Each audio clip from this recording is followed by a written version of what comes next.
Guys, today I will be talking about the climate in China. China is located in both the northern and eastern hemispheres and occupies a huge part of Eastern Asia. The Chinese climate varies from region to region since the country is massive. In the northeast, the summers are hot and dry, and the winters are freezing cold. The north and central regions have frequent bouts of rain coupled with hot summers and cold winters. In the southeast, there is plenty of rainfall, semi-tropical summers, and cool winters. Flooding can occur in the central, southern, and western regions, and the country in general can experience earthquakes. For a long time, China has been a socialist country. The country's most senior decision-making body is the Standing Committee of the Politburo, heading a pyramid of power which tops every village and workplace. The Politburo controls three other important bodies and ensures the party line is upheld. These are the Military Affairs Commission, which controls the armed forces, the National People's Congress or Parliament, and the State Council, the government's administrative arm. There is near unanimous scientific consensus that the world's climate is changing, and most of the warming is attributable to human activities. Over the past few decades, economic expansion of China, the largest developing country, has been one of the strongest in the world's history. Such an economic expansion, however, is largely driven by fossil fuels, which leads to dramatic increases in emissions of greenhouse gases. Although emissions per person in China are at the global average, China surpassed the United States as the country emitting the most carbon dioxide in 2007. China is also a large emitter of methane and black carbon, the other two major contributors to global warming. The annual average air temperature has risen by about zero point 0.5 to zero point 0.8 degrees Celsius. As in other parts of the world, China has experienced noticeable changes in climate over the past 100 years. The annual average air temperature, as I said before, has risen, and regional distribution of temperature changes shows that the warming trend was more significant in western, eastern, and other northern China than in southern China. Seasonal distribution of the temperature changes shows that the most significant temperature increase occurred in winter. The trend of climate warming in China is projected to intensify in the future. The health impacts of high temperatures and severe air pollution may interact and are thus worthy of attention, because outdoor air pollution is one of the major environmental challenges for public health in Chinese cities.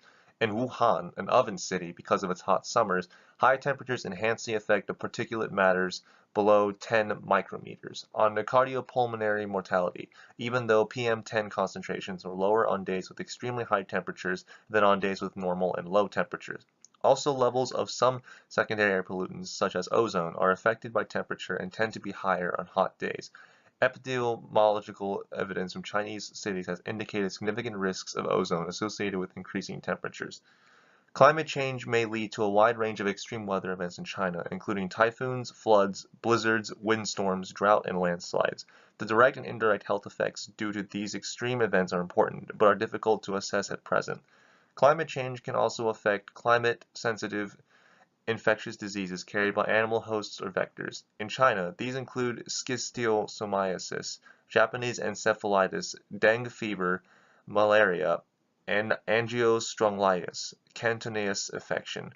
For example, schistosomiasis is one of the vector-borne diseases that received little attention for many years, but the impact of climate change on its transmission has recently attracted attention and debate. In a recent study, they found that winter temperatures continue to rise due to global warming. Onsomillenia hupensis, the intermediate host of Schistosoma japonicoma in China, may increase its range, thereby spreading schistosomiasis to the northern part of China.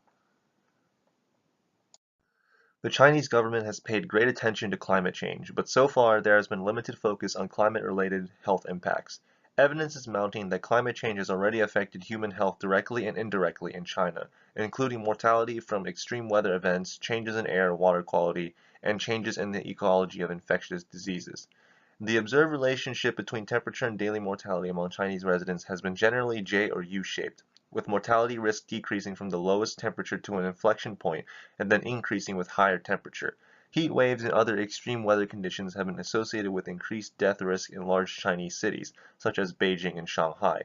Elevated mortality during temperature extremes has been attributed mainly to cardiovascular and respiratory diseases, especially among the elderly. However, little information is available in China on possible modifiers of the health impact of thermal extremes, such as pre-existing health status and population demographics. Improvement of living conditions resulting from rapid economic development in China can reduce heat wave-related health impacts.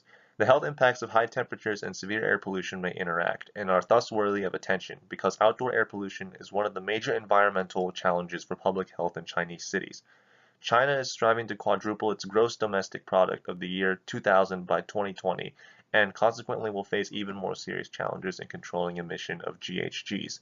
The anthropogenic contribution to GHGs is largely caused by the same activity that causes air pollution. So if China acts to reduce the combustion of fossil fuels and the resultant air pollution, it'll reap not only the health benefits associated with improvement of air quality, but also the climate change benefits. Therefore, these air pollutions related health benefits might be a strong inducement for the Chinese government to act to combat climate change.